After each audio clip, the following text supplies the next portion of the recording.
Hi there, Trip here with 3 Ps. What is serendipity? Google defines serendipity as the occurrence and development of events by chance in a happy or beneficial way. What does this have to do with the video? Nothing. I just wanted to prove to you that I am smart by starting my video with a definition that is a complete non sequitur. As a millennial myself, I believe myself to be the authority on this matter. Today, I'm going to teach you how to write the best story for a modern audience. But first, a word from our sponsors. This video was brought to you by Kick Puppies Therapy. With KPT, I can be linked up to a dubiously accredited therapist who can point me to a way to end my self-inflicted suffering caused by my own self-destructive tendencies through morally unethical means. If you're about to blow your brains out, they'll have the utmost respect for you by telling Facebook and publicly campaigning for you to be put on a government watch list. You know, for your mental health.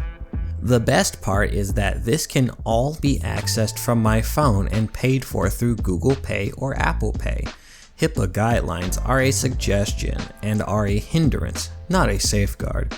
So if you want the worst possible healthcare service in the history of this godforsaken planet, use KPT so you can be put on a list, have all of your rights stripped away from you, and be thrown in a mental asylum where you'll be treated like subhuman gutter snipe filth. And before I forget, use my promo code Capitalism Sucks for 10% off 1 week of services. And now, back to the video.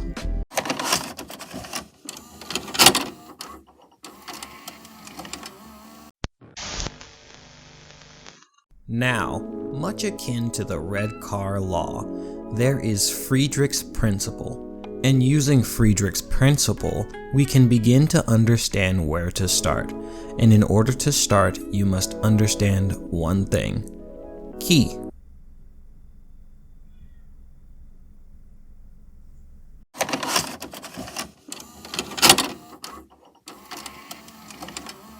The key to a good story is comedy.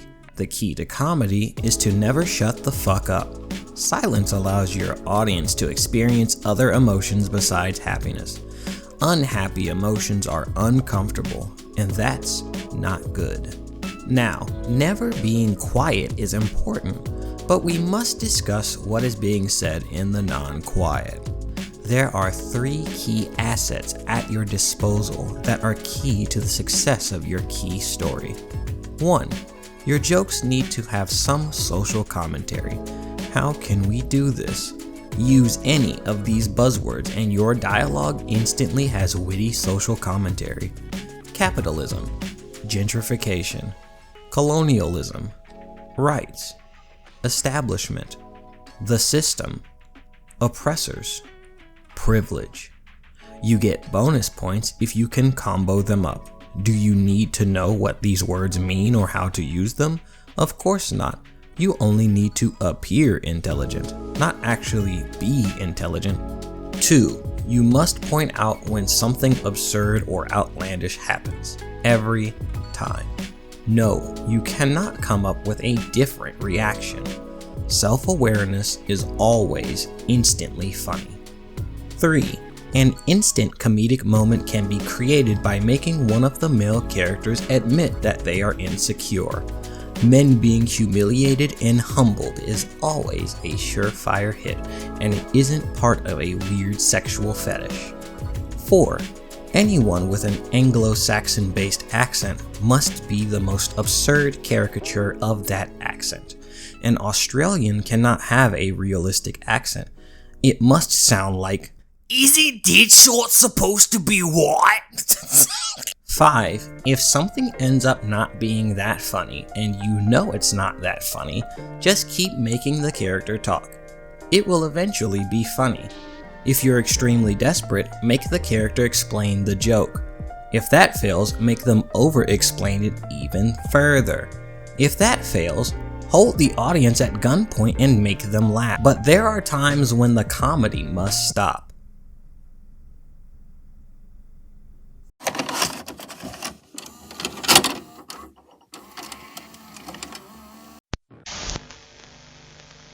Sometimes serious moments cannot be avoided. You always want these moments to be short and shallow, so the positive fun emotions can come back as fast as possible. During the serious part, you must take advantage of your audience's dwindling attention span before you need to start a fight scene, insert a fart joke, make something explode, or acknowledge that this is a serious scene through witty, funny, quippy, self-aware, quirky, witty, comedic, fun-loving, irreverent, witty, and most importantly, witty commentary. In this time, you must shove a lecture into the story. Your story isn't good if it doesn't contain a lecture of some kind.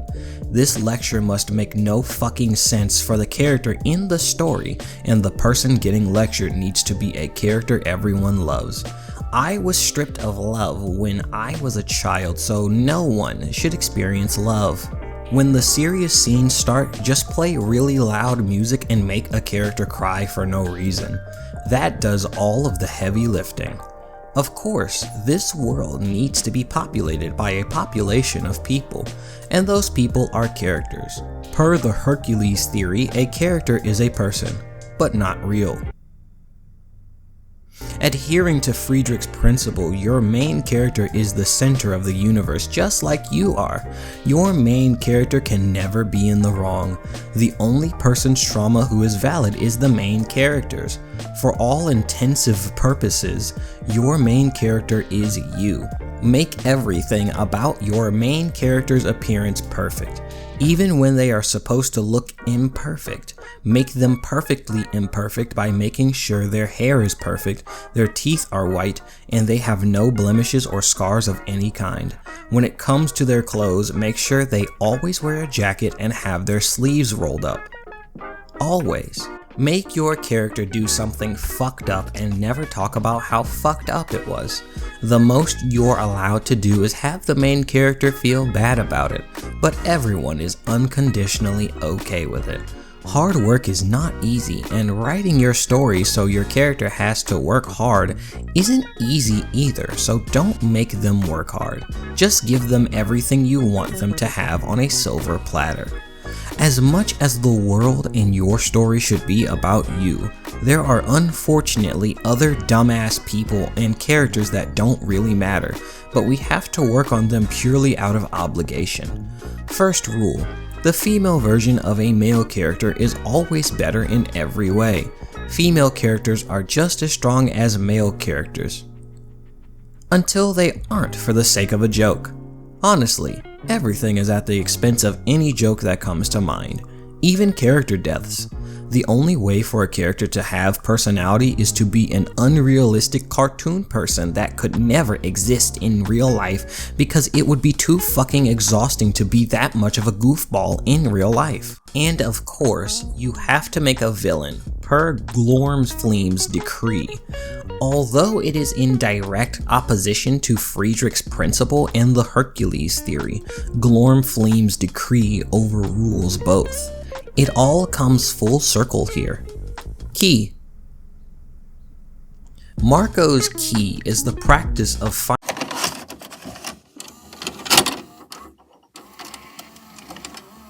The key to a good villain is to make him weird and idiosyncratic. Just try your best to copy Handsome Jack from Borderlands 2 without any of the depth. The antagonist always has to be relatable. They can never just be a complete monster who is irredeemable, because the only villain anyone knows how to write anymore is Loki. If you can, make the bad guy British, Australian, or German, but never black. If you can't avoid a black bad guy, he's only allowed to be a henchman. If that's not possible either, he has to redeem himself somehow. If that's not possible, you should just douse yourself in horse semen and die because you're Mega Trump Hitler from space. And now I will end the video with some general writing tips. As writing is the hardest discipline in the world and only writers can criticize stories because appeals to authority and appeals to credentialism are the perfect way to stonewall and censor criticism. Parallel to Glorm's decree is the praxis of goblins, and per this praxis you must adhere to this one rule. Be subversive to the point that it doesn't make any sense. How can we do this? Here's a few examples. Kill people's favorite characters. Make your main characters as unlikable as possible. Characters should die unceremoniously just to piss people off. The original costume or outfit you didn't make isn't good enough. As a matter of fact, it's a stupid costume because someone else made it. It's even dumber because a white man made it. The costume will be perfect when it fits a BIPOC LGBTQ disabled woman. Your story fucking sucks if it doesn't have a big twist, so shove one in there even if it makes no goddamn sense. Be inconsistent about your morals. Everything is okay when the main character does it, but any other character who decides to do that thing deserves to hyper ultra die. And most importantly, make your budget so fucking large that your game, TV show, or movie has to appeal to everyone and make $70 billion, create 9 trillion jobs, and fund the construction of a new country, or the entire production company will burst into flames, and every employee will simultaneously shit, die, and cum as the moon explodes into doo-doo feces.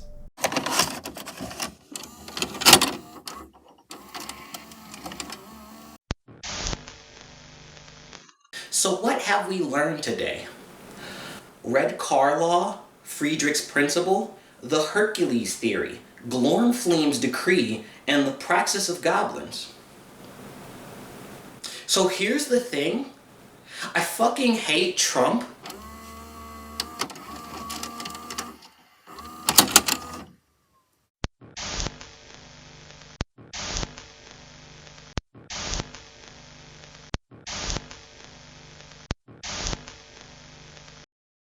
Five, if something ends up not being funny, that